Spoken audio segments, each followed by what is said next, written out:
Hello नमस्कार प्यारे साथियों, कैसे हो आप सब। आई होप सब बढ़िया होंगे। साथियों, आज अपन पढ़ने वाले हैं फिर से एक नई क्लास। इस क्लास पर अपन पढ़ेंगे 40 महत्वपूर्ण प्रश्न जो आगामी एग्जाम की दृष्टि से बहुत ही इंपॉर्टेंट है। साथियों जुड़ जाइए चैनल से और बने रहिए वीडियो के अंत तक।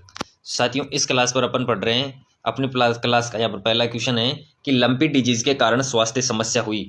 तो साथियों, क्वेश्चन पूछ रहा है कि जो लंपी डिजीज के कारण स्वास्थ्य समस्या हुई वो किन में हुई। तो इंसानों को, मवेशियों को, फसलों को या फिर पक्षियों को। तो किसको हुई? तो अपना राइट आंसर हो जाएगा बी, मवेशियों को। जो लंपी डिजीज के कारण स्वास्थ्य समस्या हुई वह हुई थी मवेशियों को। लंपी डिजीज थी साथियों, ये एक प्रकार की स्किन डिजीज थी। इसकी वजह से जो गायें थी उन पर इस डिजीज का बहुत भयंकर प्रकोप हुआ था। ओके, चलो बढ़ते हैं नेक्स्ट क्वेश्चन की ओर। अपना नेक्स्ट क्वेश्चन है यहाँ पर कि हाल ही में आमागढ़ रिजर्व खबरों में था, वह प्रसिद्ध है।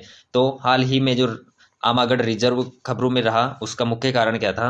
तो वो किसकी वजह से रहा? तो देखते हैं, टाइगर सफारी के लिए, पक्षियों के लिए, हाथी सफारी के लिए या फिर लेपर्ड सफारी के लिए। तो अपना राइट आंसर यहाँ पर हो जाएगा डी, लेपर्ड सफारी के लिए। जो आमागढ़ रिजर्व खबरों में रहा उसका कारण था लेपर्ड सफारी के कारण, यानी कि जो लेपर्ड सफारी की शुरुआत हुई थी उस वजह से। ओके, नेक्स्ट क्वेश्चन है अपना साथियों यहाँ पर कि निम्नलिखित में से कौन सी भेड़ की नस्ल नहीं है।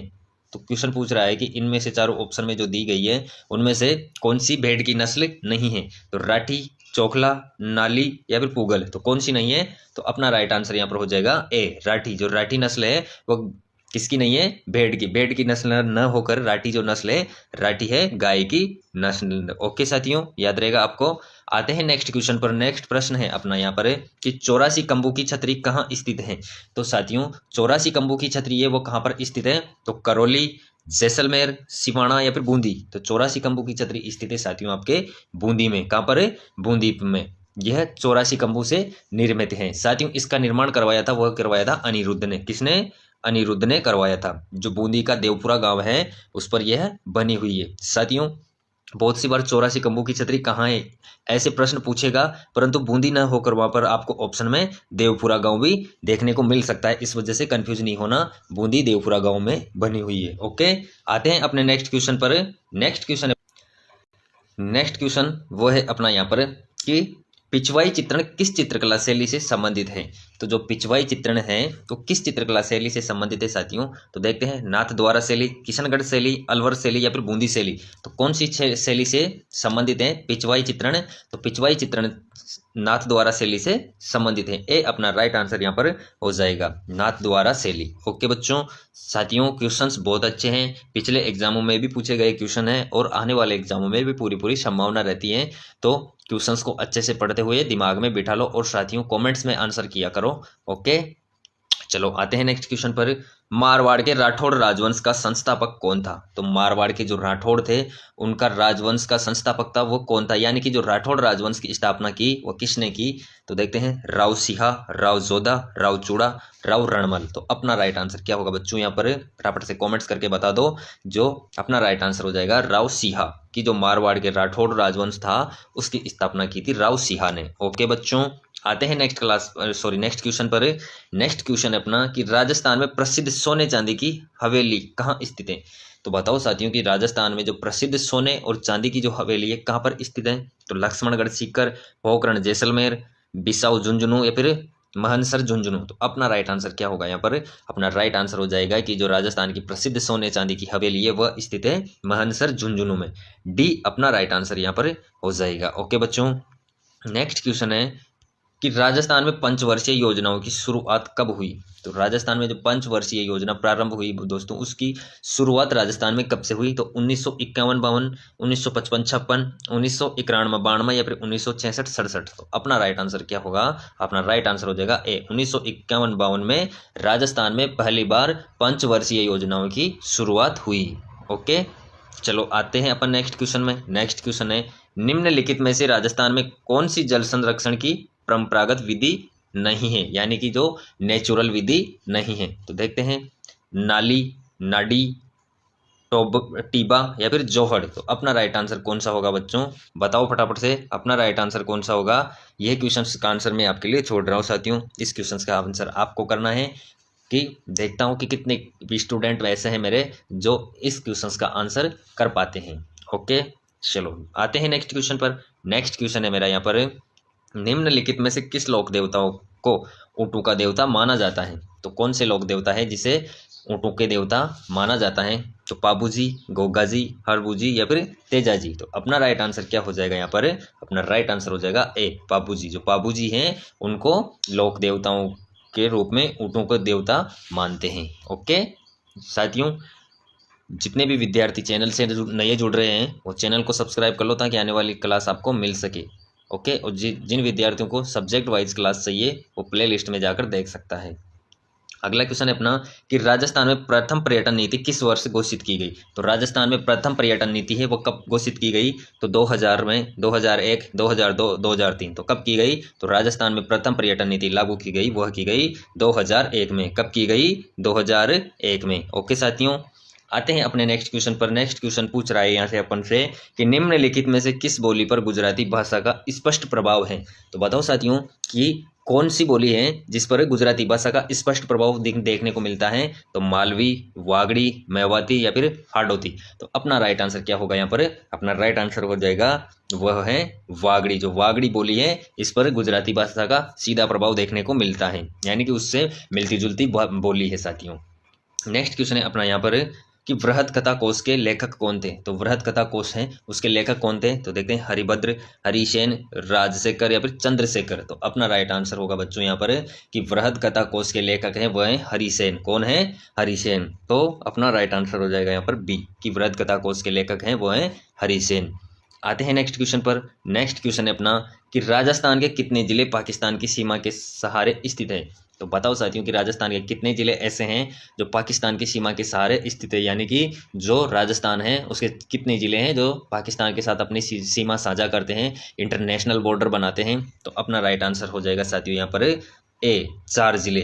तो कितने जिले हैं? तो 4 जिले ऐसे हैं जो राजस्थान के चारों जिले पाकिस्तान के साथ अपनी नेशनल सीमा का निर्धारण करते हैं। ओके, और जो ये चारों जिलों की लंबाई है अंतर्राष्ट्रीय सीमा के साथ वह है 1070 ओके किलोमीटर। तो 1070 किलोमीटर चारों जिलों की लंबाई पाकिस्तान के साथ टच करती है। ओके बच्चों, नेक्स्ट क्वेश्चन पर आते हैं। नेक्स्ट क्वेश्चन है अपना कि भैंसरोडगढ़ से बिजोलिया के बीच स्थित पठारी प्रदेश कहलाता है?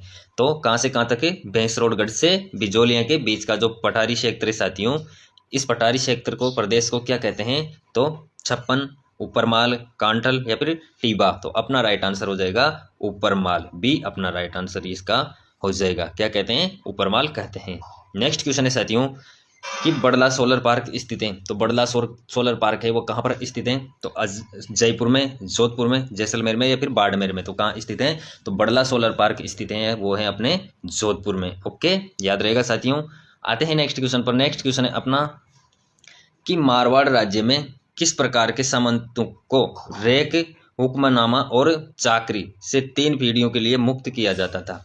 तो मारवाड़ राज्य में किस प्रकार के सामंत होते थे जिनको किससे?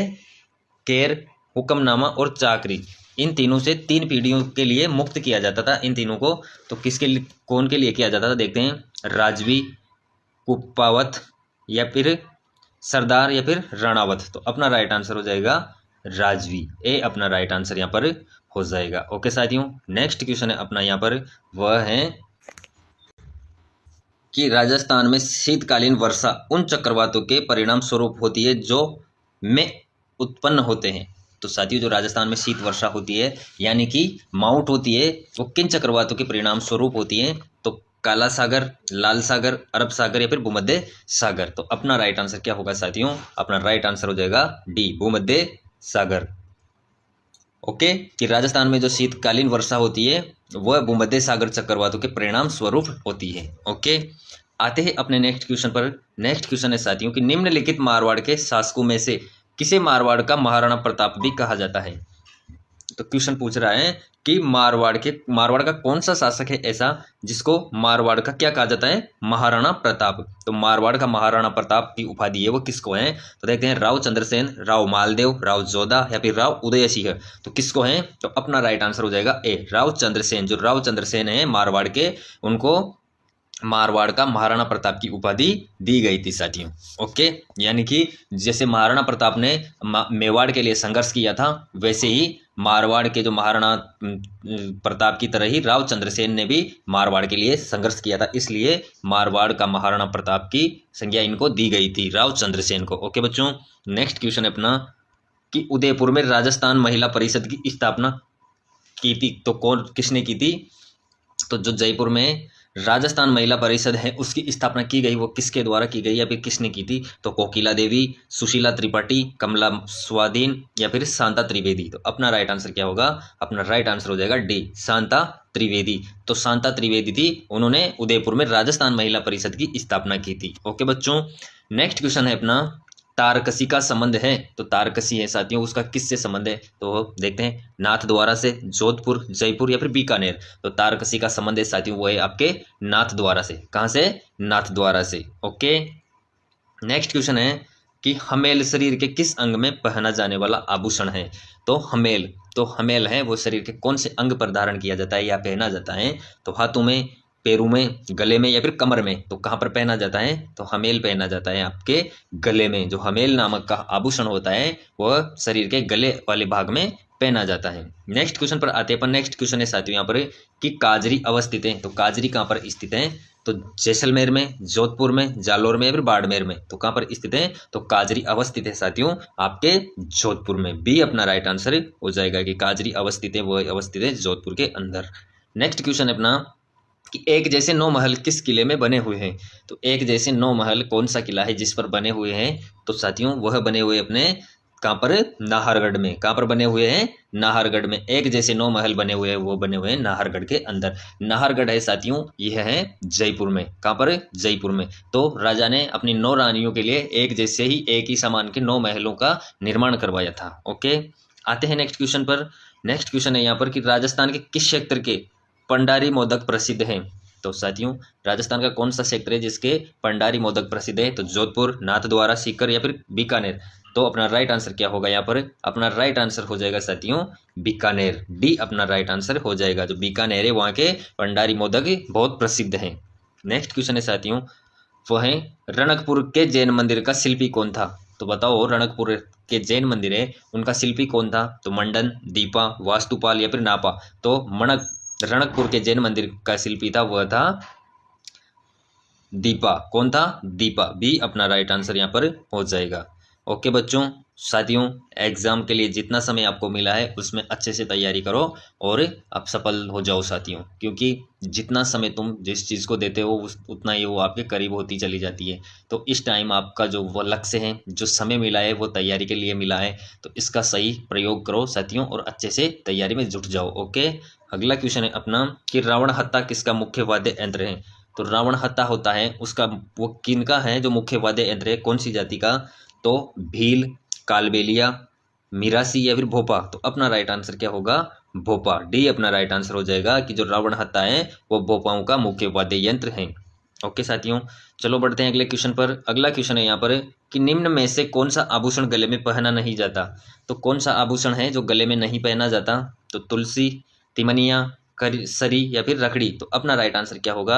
अपना राइट आंसर हो जाएगा डी, रखड़ी। जो रखड़ी होती है साथियों ये गले में नहीं पहनी जाती। तो रखड़ी फिर गले में नहीं पहनी जाती, गले में न पहन के इसको पहना जाता है सिर पर, जो माथा होता है अपना, यानी कि सिर पर, फोरहेड पर पहना जाता है। ओके, किसको? रखड़ी को। बाकी जैसे तीनों आभूषण हो गए, ये तुलसी, तिमनिया, सरी, ये कहाँ पर पहनी जाती है? ये तो पहनी जाती है गले पर। ओके, और रखड़ी पहनी जाती है आपके सिर पर, फोरहेड पर। ओके, नेक्स्ट क्वेश्चन पर अपना बालातल सभ्यता का उत्खनन किसके निर्देशन में हुआ? तो बालातल सभ्यता थी उसका उत्खनन हुआ, वो किसके नेतृत्व में हुआ या फिर किसके निर्देशन में हुआ? तो बीबी लाल, वीएन मिश्र, आरसी प्रवास या फिर अभयानंद घोष। तो कौन अपना राइट आंसर हो जाएगा? अपना राइट आंसर हो जाएगा बी, वीएन मिश्र। जो वीएन मिश्र थे उनकी निर्देशन में बालातल सभ्यता का उत्खनन हुआ था। नेक्स्ट क्वेश्चन पर बढ़ते अपन। नेक्स्ट क्वेश्चन है यहाँ पर अपना कि रणथंभौर के चौहान राजवंश का संस्थापक कौन था? कहाँ की बात हो रही है? तो रणथंभौर की बात यहाँ पर हो रही है कि जो रणथंभौर के चौहान राजवंश था उसकी स्थापना किसने की थी? तो पृथ्वीराज, हम्मीर, गोविंदराज या फिर कल्हण। यहाँ पर कल्हण है साथियों। तो अपना राइट आंसर क्या होगा? तो अपना राइट आंसर हो जाएगा यहाँ पर सी। तो गोविंदराज, जो गोविंदराज थे उन्होंने रणथंभौर पर चौहान राजवंश की स्थापना की थी। नेक्स्ट क्वेश्चन पर आ जाते हैं अपन कि मोतीलाल तेजावत ने कहाँ से आदिवासियों का करबंदी आंदोलन प्रारंभ किया? जो मोतीलाल तेजावत ने कहाँ से आदिवासियों का करबंदी आंदोलन प्रारंभ किया था, तो कहाँ से किया था? तो कोटड़ा, सिरोही, जाडोल या फिर पंडोना। तो अपना राइट आंसर हो जाएगा साथियों यहाँ पर सी, जाडोल। तो मोतीलाल तेजावत ने जाडोल से आदिवासियों का करबंदी आंदोलन प्रारंभ किया था। याद रहेगा बच्चों, आपको अच्छे से दिमाग में बिठा लो क्वेश्चंस को। ओके, नेक्स्ट क्वेश्चन है कि डेगाना खान ने राजस्थान के किस जिले में स्थित है? तो डेगाना जो स्थान है, तो डेगाना की जो खान है राजस्थान के किस जिले में स्थित है? तो डेगाना की खान स्थित है साथियों आपके कहाँ पर? नागौर में। कहाँ पर स्थित है? नागौर में स्थित है। तो डेगाना कहाँ है? नागौर जिले में स्थित है। नेक्स्ट क्वेश्चन है अपना बच्चों यहाँ पर, वह है कि निम्न में से कौन सी नदी 12 जिले में प्रवाहित नहीं होती? तो इन चारों ऑप्शन में से एक ऑप्शन ढूंढना है अपन को कि कौन सी नदी है वो 12 जिले में प्रवाहित नहीं होती, यानी कि 12 जिले में नहीं बहती है। तो कुराल, कुनू, पार्वती या फिर परवन, तो कौन सी है? तो अपना राइट आंसर हो जाएगा ए, कुराल। जो कुराल नदी है उसका प्रवाह कहाँ पर नहीं होता? 12 जिले में नहीं होता। बाकी जैसे कुनू हो गई, पार्वती हो गई, परवन हो गई, तीनों नदियां 12 में बहती है। ओके बच्चों, क्लास कैसी लगी आपको बताना। इसी के साथ अपनी क्लास यहाँ पर समाप्त होती है। जितने भी विद्यार्थी चैनल से नए जुड़े हैं, चैनल को सब्सक्राइब कर लो ताकि आने वाली क्लास आपको मिल सके। ओके बच्चों, धन्यवाद।